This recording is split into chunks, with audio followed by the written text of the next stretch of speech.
At the beginning of the movie, a child psychiatrist talks to a girl named Surin. Surin becomes noticeably uneasy when the doctor sets up a camera to record their conversation. She asks her to start her story from the beginning. Surin begins by explaining that her mother married Dukhyun a few years ago. Not long after their marriage, her mother passed away, and since then, Surin has been living with Dukhyun. He gets a job at a construction site on a remote island called Wano, so they have to move there. Since her mother's death, Surin has never truly felt happy. She barely speaks and doesn't have a close relationship with her stepfather. She joins a new school on the island where she could make many friends, but she prefers to be alone. Her stepfather works late at night as the chief of a tunnel construction site. Due to the frequent explosions at the site, the island's residents are strictly forbidden from entering the area. One night, Surin scrolls through her phone and reads comments on her blog about wormholes. After losing her mother, Surin wanted to escape from reality. While searching for ways to do so, she became interested in wormholes, supernatural beings, and other mysterious topics. She chats with people online about these topics, even using the school's computer. One day, she forgets to log out, allowing her classmates to see her comments and mock her. On her way home, Surin meets a boy named Sungmin, who lives in an orphanage. He introduces himself and tries to befriend her, but she ignores him. The next day at lunch, Surin overhears Sungmin and his friends discussing her blog about wormholes. Sungmin insists that after reading it, he experienced a shift into another dimension. That afternoon, Sungmin trails behind her on the way home.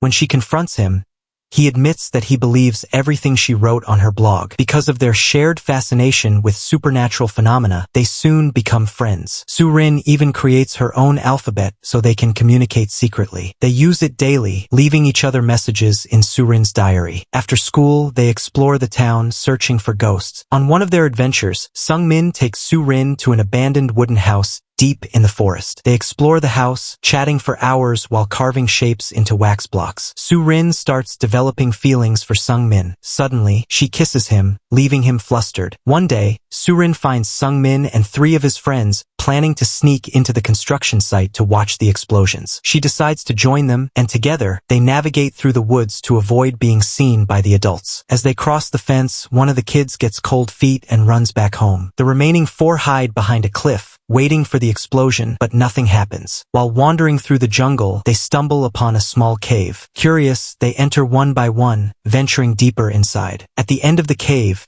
they discover a glowing, bright substance submerged in water. Surin assumes it's a meteoroid. Sungmin volunteers to dive in and retrieve it. As he brings it out, the glow fades. The kids realize it looks like an egg. Taeshik, one of the boys, claims it could belong to a time goblin. He recalls a story from his grandfather, who once told him that on full moon nights, a mysterious cave appears in the mountains, home to the time goblin. Anyone who enters will emerge as an older person. The other kids dismiss Taeshik's story since none of them seem to have aged. Meanwhile, Surin realizes her hairpin, a gift from her mother, is missing. Determined to find it, she goes back into the cave while the others guard the egg. She recovers her pin but is shocked to see the glowing egg back in the water. Confused, she rushes out, only to find the egg broken and her friends missing. Panicked, she searches the jungle for them until night falls. Lost and exhausted, she has no choice but to spend the night in the woods. By morning, a police search team combs the area for the missing kids. Detective On is assigned to lead the investigation. Eventually, they find Surin unconscious in the forest. Luckily, she is unharmed. At the hospital, Detective On questions her about what happened. She explains everything, the cave, the glowing egg, and how her friends vanished. However, neither the detective nor the adults believe her. She even takes them to the jungle to show them the cave, but it's gone, as if it had vanished after the full moon night. Then, the detective receives shocking news. The body of one of the missing boys, Jae-wook, has been discovered underground, on a beach 20 kilometers from town. Jae-wook's cause of death is revealed to be an asthma attack. However, since someone had to bury him, the case shifts from a missing persons case to a kidnapping investigation. Weeks pass, but the other 2 boys remain unfound. Without Sungmin, Surin retreats into her old, introverted self. She is just as confused as everyone else,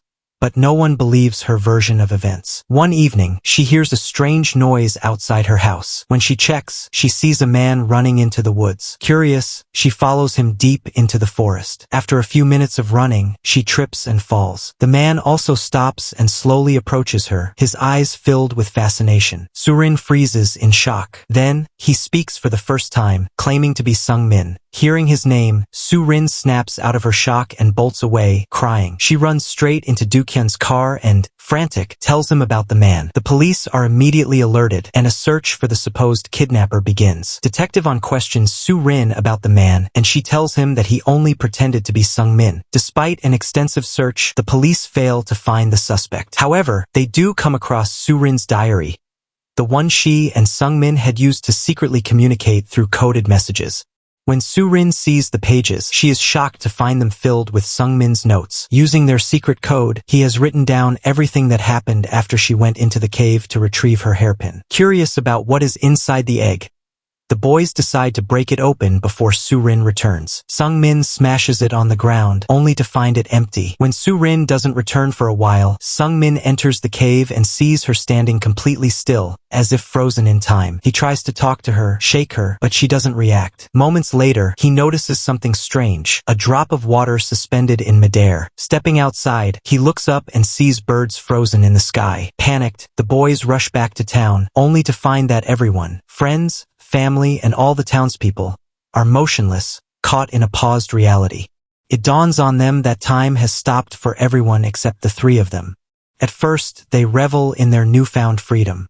For days, they do whatever they please, eating and drinking whatever they want, sleeping whenever they feel like it, and running through the empty streets, playing without limits. After a month or so, they grow bored and decide to leave the island and visit another city to see if they are really the only people on Earth who can move. However, their plan is ruined when they realize the ocean water has stopped flowing, meaning the boat will sink. Back in the present, Su-rin realizes that the man who approached her in the woods was actually Sung-min. She stops reading because her priority now is to keep the police away from him. If they find him, they will certainly arrest him as the kidnapper, so she tells them she lied about seeing anyone in the jungle. The police believe her, and she continues reading the journal. Months later, the boys live in a tent inside a mall. Jae-wook's health worsens daily because his asthma and inhaler no longer work. One night, he suffocates and slowly dies in front of his friends. Sung-min and Tae-shik are heartbroken. With heavy hearts, they bury their friend's body on a nearby beach. After his death, Jae-wook's body also freezes, like the others. 5 years go by, but the world remains the same. The boys are now teenagers. Despite living in isolation for so many years, they still hope that someday the world will return to normal. Sung-min believes that when they turn 20, time will start again. They steal a little money from everyone, hoping to be rich when it happens. However, when they turn 20, nothing changes. They gradually lose hope and start living in the wooden house in the jungle. One day, the isolation takes a toll on Sung-min, and he screams, wishing for it all to stop. Tae-shik, witnessing this from afar, loses all hope as well. A few days later, Sung-min notices that the moon's shape is changing, signaling that the world is about to resume. He goes in search of Tae-shik but can't find him anywhere. Sung-min searches the entire island and eventually reaches the last cliff. There, he finds Tae-shik's clothes on the ground and realizes that his friend has disappeared. In desperation, he jumps after Tae-shik as his last resort. At that very moment, the world resumes. Sung-min emerges from the water, mesmerized by the moving world around him. After reading the journal, Su-rin rushes to the wooden house and finally sees her friend again. They decide to share their story with the world, but are uncertain if anyone will believe them. Meanwhile, CCTV footage shows Sung-min in the woods, leading the police to believe he is the kidnapper. That night, Sung-min visits Su-rin's room for emotional support. Having lived alone for so long, he fears he may harm himself to escape the pain. The next day, Tae-shik's parents arrive at the construction site, blaming Do-kyun for their son's disappearance. They believe the explosion at the site killed Tae-shik and think Su-rin is making up stories to protect her stepfather. Meanwhile, Su-rin and Sung-min visit the orphanage where Sung-min used to stay. Su-rin explains everything to the warden, then steps outside to call for Sung-min. Just then, her father drags her away. Sung-min approaches his mother-like warden and tells her everything he used to do as a kid. She is shocked but still doesn't believe him. Meanwhile, Do-kyun locks Su-rin in her room at night, but Sung-min enters through the back door and frees her. The two run away from the house to figure out what to do next. Su-rin remembers seeing a second egg in the cave and suggests that she uses it to return as an adult to prove to everyone that Sung-min is innocent. However, Sungmin disagrees with the idea, knowing how hard it is to live in isolation. He'd rather be labeled a kidnapper than let her go through what he endured in the past years. Do-kyun realizes his daughter is missing and deduces that she went to the wooden house after finding a picture of her and Sungmin on her phone. He goes there at night, attacks Sungmin, and tries to force Surin to return home. However, Sungmin knocks him out and runs away with her. The next day, the police investigate the wooden house, believing that the kidnapper is manipulating Surin into thinking he is Sungmin. The news about Surin's disappearance is broadcast on TV, and the police soon locate the two. A chase ensues, and just before they're caught, Surin turns herself in to save Sungmin. Before separating, she asks him to meet her at the cave. Detective On tries to make Surin understand that the kidnapper is lying to her, but she refuses to believe him. She makes an excuse to go to the bathroom and runs away to the cave. She brings the glowing egg out and hands it to Sungmin, but he refuses to let her use it. He decides he is going to turn himself in and take the blame for killing his friends. He runs into the woods with Surin chasing after him. At the same time, the police arrive and begin to chase them. They reach the end of a cliff. An officer grabs Sungmin and, in the process, pushes Surin off the cliff. The detective tries to help her but ends up hanging off the cliff with her. Sungmin tries to save them, but before he can, they both fall back. To save them, Sungmin breaks the egg again, stopping time. When Surin wakes up, only a few seconds later, she finds herself on a beach with the detective. She realizes what Sungmin has done. Although it felt like a moment for her, it must have been another decade for Sungmin. She is then taken back home. While eating dinner, she apologizes to her father for everything she has done and calls him Dad for the first time. The detective later comes to inquire about how they survived the fall.